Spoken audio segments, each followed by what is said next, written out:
کاف ہا یا عین صاد۔ آج سورہ مریم کی آیت نمبر 1 سے بیان ہے۔ سب سے پہلے میں اس کا ہلکا سا تعارف کروا دوں کہ سورہ مریم جون سی ہے یہ مکہ میں نازل ہوئی، اور سورہ مریم کے اندر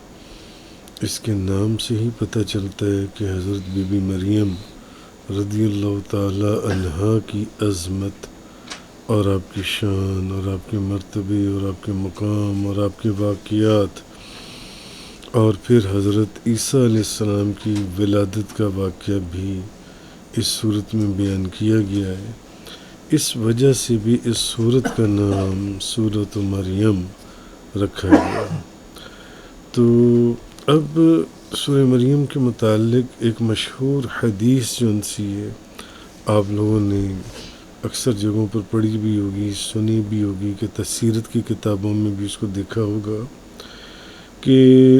یہ اس زمانے کی بات ہے جب چند مسلمانوں نے حبشہ کی طرف ہجرت کی، تو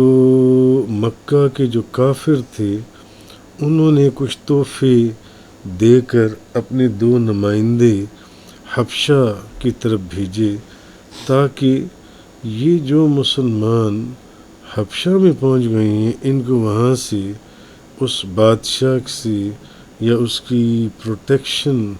کے اندر سے نکال کر واپس لے آئیں۔ تو جب وہ حبشہ کا جو بادشاہ تھا نجاشی، وہ کفار مکہ وہ نجاشی کے دربار میں پہنچے اور اس کے سامنے اپنا مقصد بیان کیا کہ ہم اس لیے آئی ہیں، تو اس نے کہا کہ میں پہلے وہ جو مسلمان یہاں آئی ہیں میرے ملک میں حبشہ میں ان سے پوچھ لوں تو ان کا کہ کیا معاملہ ہے سارا۔ چنانچہ مسلمانوں کو جب نجاشی کے دربار میں لایا گیا اور حضرت جعفر بن ابو طالب رضی اللہ تعالی عنہ سے اس کی گفتگو ہوئی، تو اس نے کہا کیا آپ کے پاس اس کلام میں سے کوئی حصہ ہے جو آپ کہتی ہیں کہ حضرت محمد صلی اللہ علیہ وسلم کے اوپر نازل ہوا، نبی پاک صلی اللہ علیہ وسلم پر؟ تو حضرت جعفر نے فرمایا ہاں ہے، اور پھر حضرت جعفر نے اس کے سامنے سورہ مریم کی تلاوت کی، اور سورہ مریم کی تلاوت کی تو حضرت ام سلمہ رضی اللہ تعالی عنہا فرماتی ہیں کہ اللہ کی قسم، یعنی جب حضرت جعفر نے وہ تلاوت کی تو نجاشی سورہ مریم سن کر اتنا رویا کہ اس کی داڑھی جون سی ہے وہ گیلی ہو گئی، اس کی داڑھی آنسوؤں سے بھیگ گئی، اور اس کے دربار میں موجود وہ لوگ جن کے سامنے مصاحف کھلے ہوئے تھے جو اس کے دربار میں تھے، وہ لوگ اس کے وزراء امراء جو بھی تھے وہ بھی سورہ مریم کی تلاوت سن کر اتنا روئے کہ ان کے مصاحف بھیگ گئے اور نجاشی کی داڑھی بھیگ گئی۔ پھر نجاشی نے کہا بے شک یہ دین اور جو دین حضرت موسیٰ علیہ السلام لے کر آئے تھے یہ اصل میں ایک ہی طاق سے نکلی ہیں، ایک ہی سلسلے کی 2 کڑیاں جن سے، اور کافروں کے جو نمائندے تھے ان سے کہا کہ یہاں سے چلے جاؤ، خدا کی قسم میں کبھی بھی ان لوگوں کو تمہارے حوالے نہیں کروں گا۔ تو حضرت ابو مریم غسانی رضی اللہ تعالیٰ عنہ فرماتے ہیں کہ میں نے نبی پاک صلی اللہ علیہ وسلم کی بارگاہ میں حاضر ہو کر عرض کیا یا رسول اللہ آج رات میرے ہاں ایک لڑکی پیدا ہوئی ہے، ایک لڑکی کی ولادت ہوئی ہے، تو نبی پاک صلی اللہ علیہ وسلم نے فرمایا آج رات میرے اوپر سورہ مریم نازل ہوئی ہے تو تم اس کا نام مریم رکھ دو، تم اپنی بیٹی کا نام مریم رکھ دو۔ چنانچہ انہوں نے اپنی بیٹی کا نام مریم رکھ دیا گیا۔ مریم کے جو مضامین ہیں وہ تو وقت کے ساتھ ساتھ چلتے رہیں گے اور آگے ہم وہ جیسے جیسے ان کا ذکر کرتے رہیں گے، مگر انبیاء کرام کے اس کے اندر بڑے شاندار اور بڑے جلیل القدر اور زبردست واقعات بیان ہوئے، تو ان کے ضمن میں پھر اللہ کے وجود اور اس کے واحد اور ایک ہونے، اللہ کی قدرت اور قیامت کے دن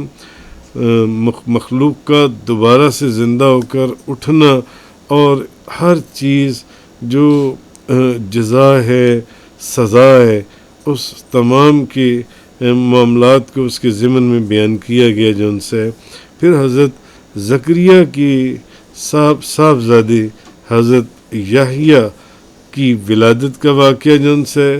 اور یہ واقعہ بھی اللہ کی قدرت کی بہت بڑی دلیل، کیونکہ حضرت یحییٰ کی ولادت اس وقت ہوئی جب آپ کے والد حضرت زکریا بہت بڑھاپے کی عمر میں، بہت زیادہ عمر ہو چکی ہوئی تھی، اس عمر میں پہنچ چکے ہوئے تھے، اور آپ کی والدہ بھانج تھیں۔ تو یہ ایک بہت زبردست ایک اللہ کی نشانیوں میں سے قدرت کی بڑی دلیل ہے۔ تو پھر اس کے علاوہ حضرت زکریا علیہ السلام کے نیک بیٹے کی جو مانگی ہوئی دعا ہے اس کا ذکر، تو اس طرح یہ اس کے اندر بے شمار مضامین آئیں گے۔ پھر اس میں حضرت عیسیٰ علیہ السلام کی ولادت کا قصہ اور واقعہ بیان کیا گیا ہے کہ اللہ تعالیٰ نے فطری طریقے سے ہٹ کر ایک علیحدہ طریقے سے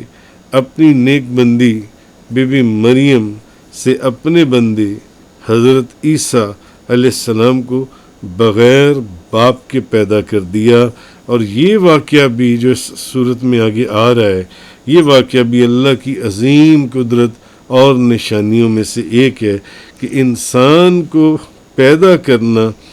مرد اور عورت کے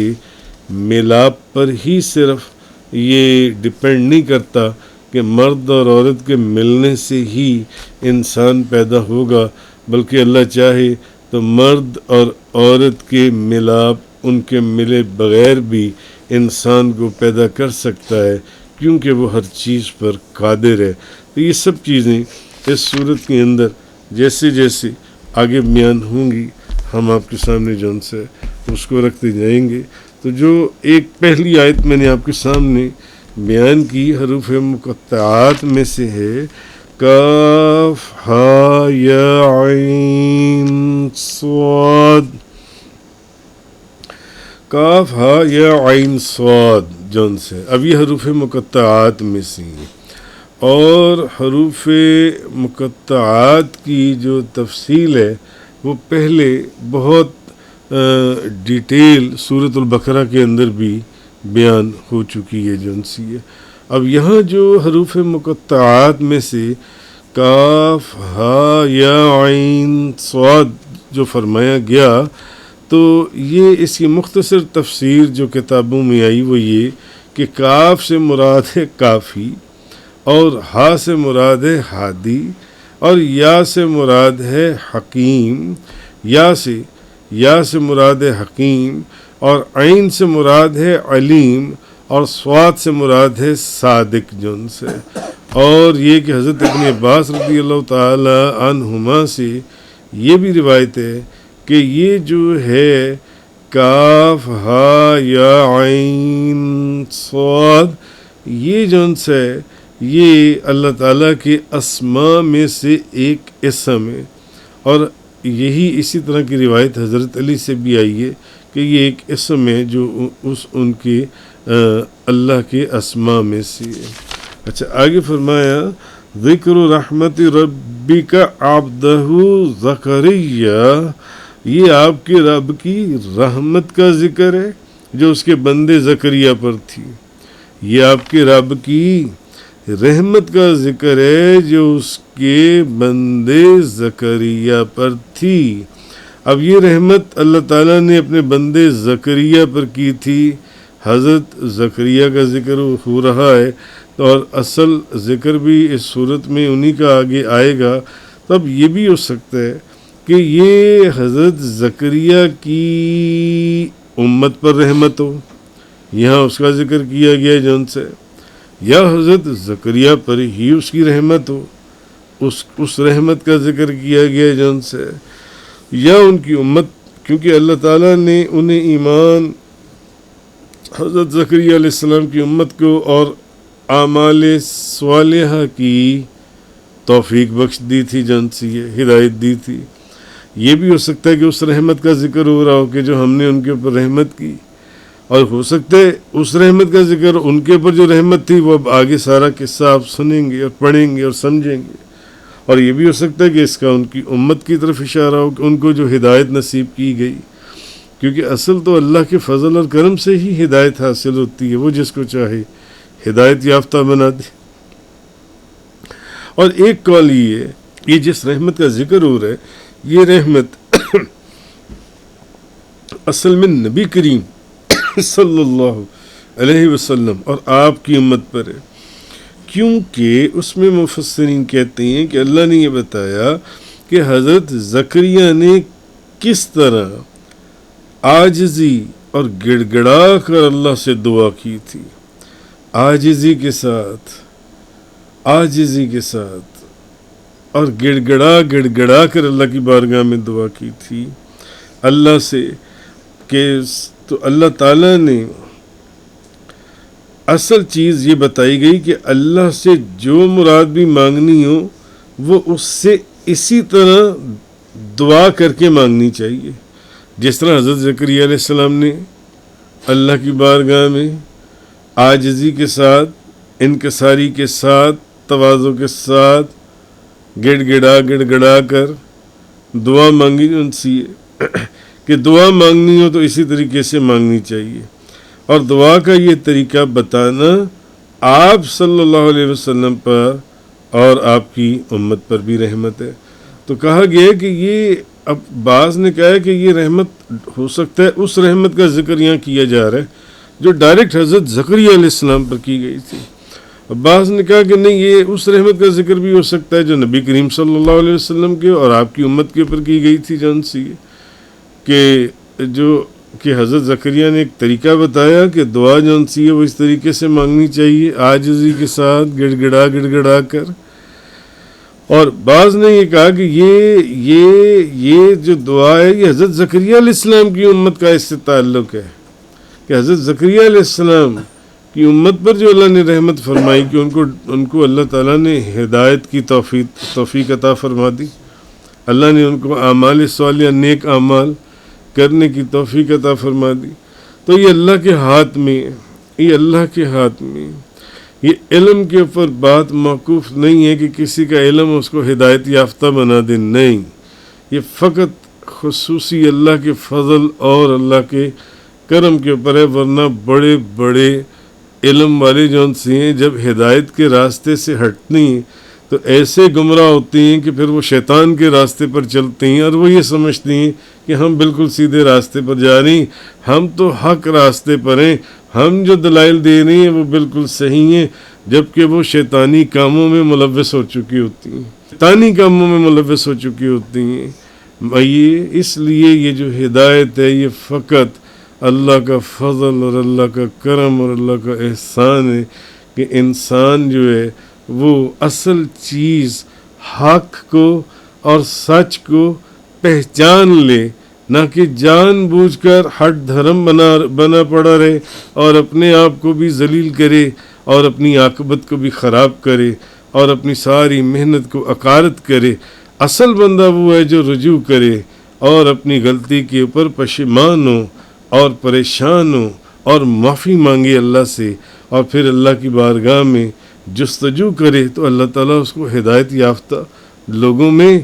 پھر سے بھی دوبارہ شامل کر سکتا ہے جون سے۔ تو یہ چیز اس آیہ کریمہ کے اندر اللہ تبارک و تعالیٰ نے فرمائی۔ تو پھر یہ رحمت آگے فرمایا، اذ نادى ربه نداء خفيا، جب اس نے اپنے رب کو چپکے سے پکارا، جون سے، تو حضرت زکریا نے آہستہ اور چپکے دعا کی، آہستہ اور چپکے حضرت زکریا علیہ السلام نے دعا کی. بعض لوگ دعا کرتے ہیں بہت اونچی آواز کے اندر،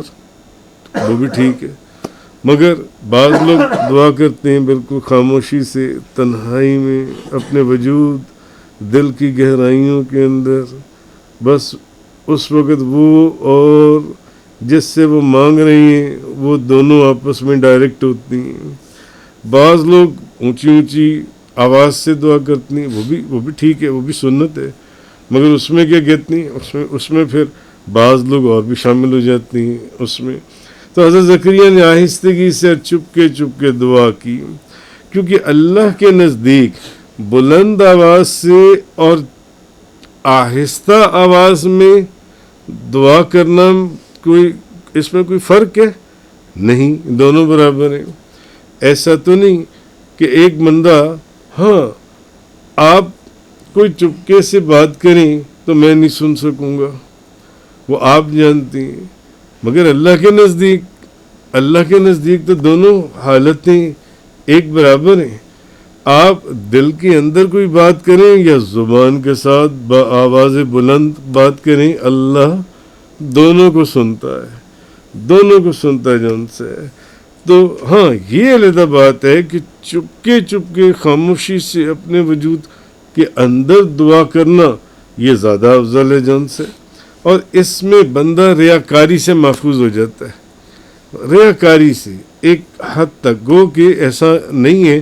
کہ جو بلند آواز سے دعا کر رہا ہے وہ ریاکاری کر رہا ہے، نہیں، ایسی بات نہیں ہے. ہاں لیکن اس میں احتمال زیادہ پایا جاتا ہے کہ بندہ ریاکاری سے محفوظ ہو جائے گا. چپکے اگر خاموشی سے اپنے اندر، اپنے وجود کے اندر ہی دعا کر لے جان سے، اور یہ اس میں زیادہ خلوص یعنی اخلاص ہے، خالص پان نے اس کے اندر جان سے. تو حضرت ابو موسیٰ اشعری رضی اللہ تعالیٰ عنہ فرماتے ہیں کہ ہم ایک سفر میں نبی پاک صلی اللہ علیہ وسلم کے ساتھ جا رہے تھے، تو لوگ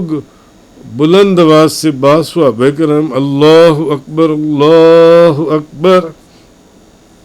اونچی آواز سے کہنے لگ گئے.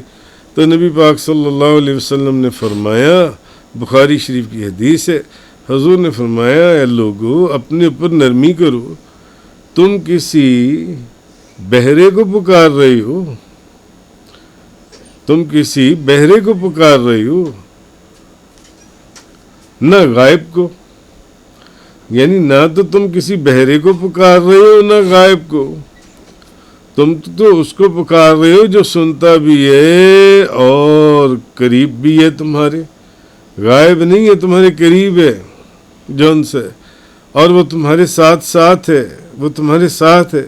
تو پھر اپنے پر نرمی کرو. یہ کیا کر رہی ہو، اتنا اونچا اللہ کو پکار رہی ہو، حالانکہ وہ تم جس کو پکار رہے ہو وہ کوئی بہرا نہیں ہے، وہ غائب نہیں ہے، وہ سن بھی رہا ہے، تمہارے قریب بھی ہے جان سے.